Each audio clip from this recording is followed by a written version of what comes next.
Good morning from Grayson Highlands. Last night got probably around 30 degrees. Slept with the filter just in case. Definitely woke up a little cold. And today, going through the heart of the Grayson Highlands, so on pony watch again. Hopefully I see one. But just the change in the terrain here is unbelievable. I'm on like sensory overload from just walking in the woods for a ridiculous amount of time that anything like this with open walking and extended views is like unbelievable. A lot of times I'm listening to audiobooks. Most recent one was Moby Dick, so finished Moby Dick the other day. But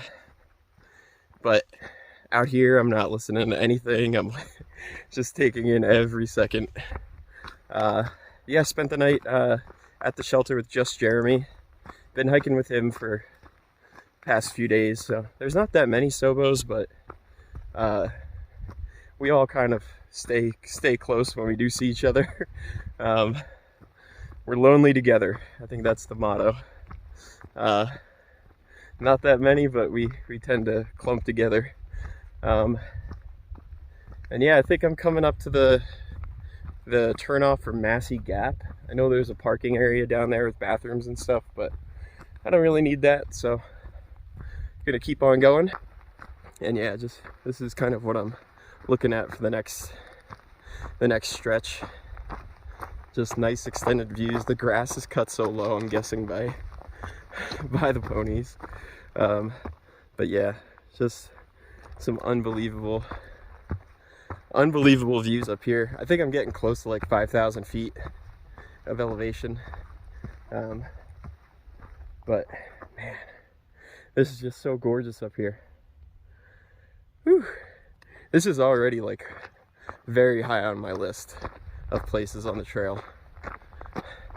So, all right, I'll keep you updated with everything else I see in the Highlands.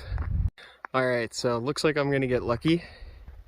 I see a bunch of people over there, and I'm gonna try super zoom. Yep, there's definitely ponies there and people. So I'm gonna hike out and get over there so I can see them.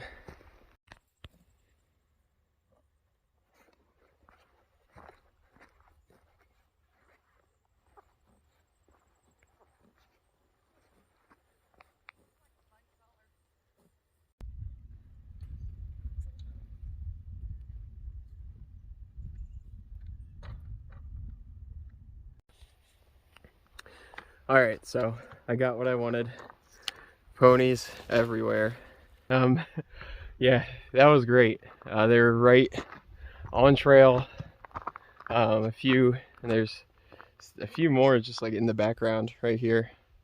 Yeah, they're really close, and I think one like tried to get a little close to my pack. Probably wanted the salt on my trekking poles or something on my pack. But yeah, special moments up here.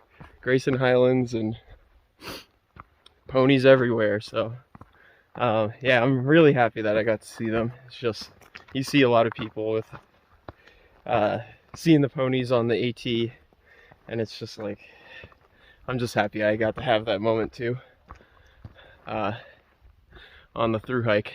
So yeah, we'll see if I get close to any others today, but that was good enough for me.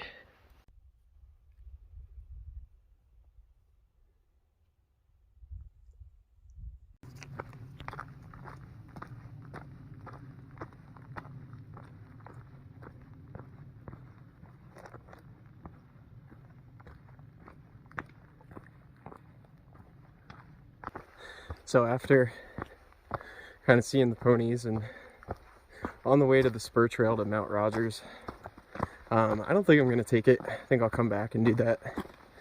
Like, I'll do that with Elise. Sounds like a fun excuse to come revisit Grayson Highlands, but this section, I wish you could smell it. It kind of smells like it just smells like balsam to me, and it's just such a like distinct smell because it hasn't been here since kind of New Hampshire, maybe Vermont. But right when you get back in this stuff, like it just clicks, and the smell is just so strong. So again, today is like sensory overload, just with visual and now like the smells and everything. Yeah, what a day to be on the AT. It's been amazing.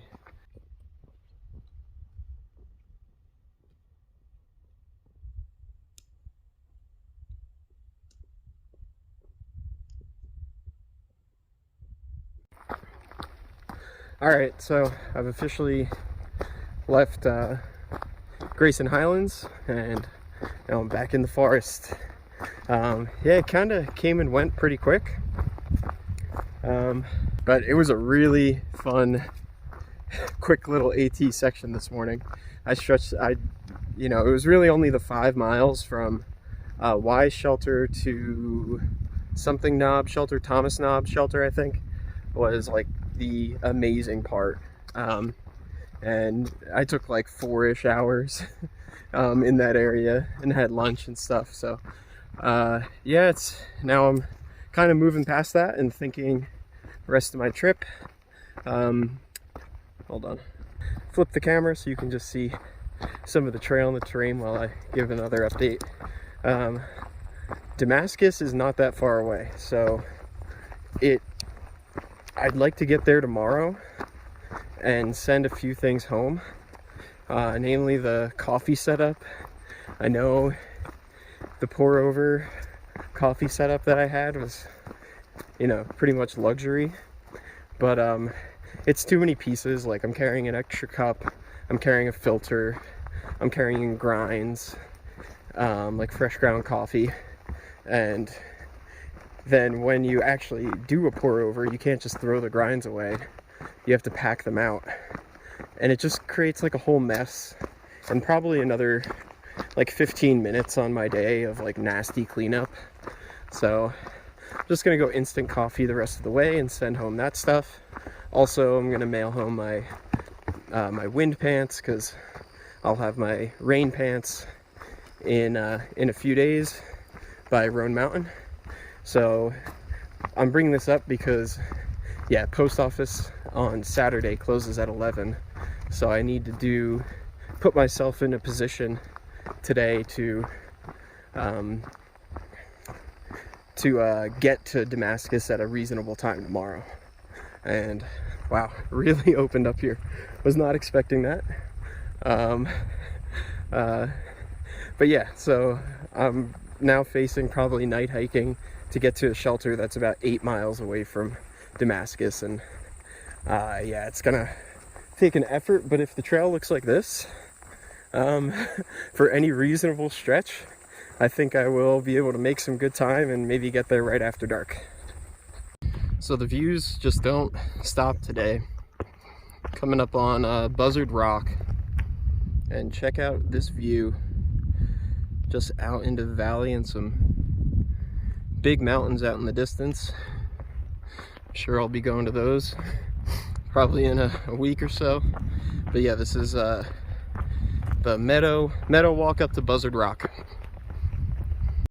An update on my day. I am still hiking. It's about 6:15, and this section of trail, actually the AT, is kind of combined with the Virginia Creeper Trail, which I think is another long distance trail. And it just runs, at least this section, it goes over a big bridge and then it just runs along this creek. Lots of benches and places for camping. If I wasn't trying to get to Damascus tomorrow, probably would have called it around there, because getting to the shelter just still about 4 miles away, so night hiking definitely is going to happen. Yeah, it's going to be like a 25-ish mile day, which is a little more than I like to do.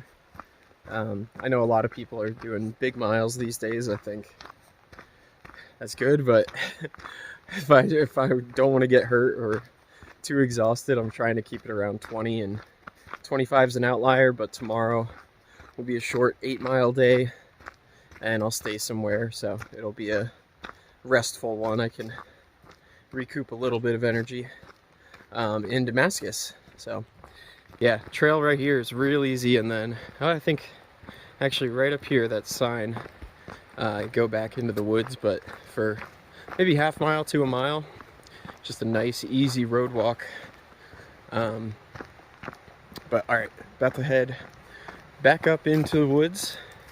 Yep, see the sign in the blaze. Back up, and I think I got around definitely over 1,000 feet of gain over those 4 miles till I get to the shelter for tonight. All right, night hiking as promised, and you can see a beautiful sunset. Some great reds and yellows and blues, and it's about 7:15, so yeah, it's been dark for a little bit. Yeah, just night as a southbounder, you're gonna night hike. I think you're just gonna have to accept it if you wanna make some good progress. And if you sleep in late, like me, yeah, it's just gonna happen. So yeah, I'll probably get there in maybe a half hour, but close the video out now. And I know it looks like probably that my headlamp is like going out, but I think it's just because the terrain's like really rocky, and I'm just kind of like shaking the headlamp. But it is good to check. It's just me rambling now, but good to check how long your headlamp lasts in the different modes. So I know in this mode it lasts 8 hours, so I'm definitely good. But yeah, I'll just sign off now because I'm gonna want to get food and get to bed when I get to the shelter. So hope you enjoyed Grayson Highlands and the Ponies, and yeah, take care, have a great night.